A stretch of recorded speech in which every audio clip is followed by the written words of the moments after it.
Good morning, my brothers and sisters. Welcome to episode 61 of Be With Me. We're walking through the early life of Saul, who traditionally had been the persecutor of the church and then becomes a member of the church. A couple things happen immediately. He regains his sight, he arises and is baptized, and then begins to preach in the synagogues of Damascus, which is where he is. And then listen what happens today. There's 1,000 days in today's lesson. Listen for them. This is from Acts chapter 9. But Saul, this is verse 22, when Saul increased all the more in strength and confounded the Jews who lived in Damascus by proving that Jesus was the Christ. Verse 23, when many days had passed, the Jews plotted to kill him. But their plot became known to Saul. They were watching the gates day and night in order to kill him. But his disciples took him by night and let him down through an opening in the wall, lowering him in a basket. And then verse 26 says, and when he had come to Jerusalem. So here's what we know about Saul, that there's 1,000 days between verse 22 and verse 26.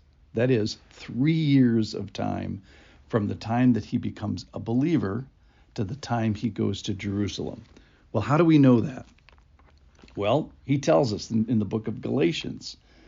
He's telling the story to the Galatians, and he says that God was pleased to reveal his Son to me. This is from chapter 1, verse 16.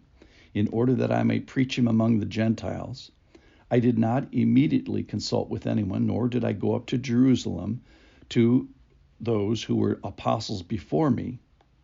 So he says he doesn't go to Jerusalem until he does this. I went away to Arabia, then returned to Damascus. Then after 3 years, I went up to Jerusalem to visit Cephas, Peter, and remained with him for 15 days. So in this time of our passage in Acts chapter 9, Paul details it in the book of Galatians and said that he was two key pieces of information, that it was 1,000 days before I went to Jerusalem, number one, and number two, I went into Arabia. Now let's just talk about Arabia. When you talk about certain places, you have to understand what time of the timeline of history. So when we mean Arabia, that's a Roman province. It's just outside of the Mediterranean Sea. So if you think about where the Romans had conquered, it basically was the Mediterranean Sea and then a swath of land circling that inland, maybe a couple hundred miles. Well, just to the east of that, so just out of the reach of the Roman Empire, was this place called Arabia. Now they traded with it, but they hadn't actually stationed troops there and conquered it. And that's where he goes for 3 years. That's where Saul goes for 3 years. Now, we don't know whether he was in a church there, or whether he had a discipler there, or whether he was discipled by the Holy Spirit, or all three of those things. But we know that he didn't get to Jerusalem for 3 years, and by the time he got to Jerusalem, he was a pretty mature believer. All right, so let's talk about this plot to kill him. It says it in Acts chapter 9, when many days had passed, the Jews plotted to kill him. Now, of interest, the whole church is made up, or almost the whole church is made up of Jews, but they don't refer to that as the Jews. Here, the term Jews means those who are persecuting the church. Of interest, the Jews are persecuting the church, and the Jews are mostly in the church. And they plot to kill him. Now, we know some things about this plot because 2 Corinthians tells us about that plot as well.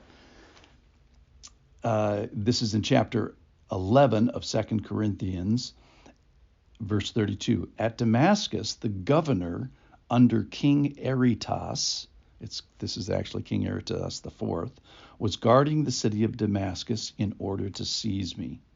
But I was let down in a basket, through a window in the wall, a hole in the wall, and escaped his hands. So who's this King Aretas? He is a Nabatean, I'm probably mispronouncing that, king. He reigned for 49 years, unbelievable for that period of time, from 9 BC until 40 AD. And he was king of that region.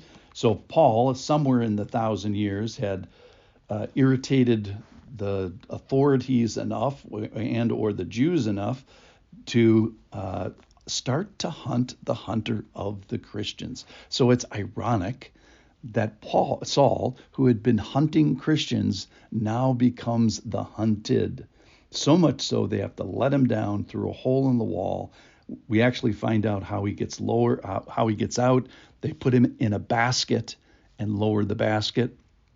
So not just by a rope, it's actually by a basket. It's interesting just the level of details. And then finally, verse 26, he goes back to Jerusalem to join the disciples. We'll find out tomorrow what happens when he gets there. It's not a pretty picture. But here's a couple things about today, and let me bring this home.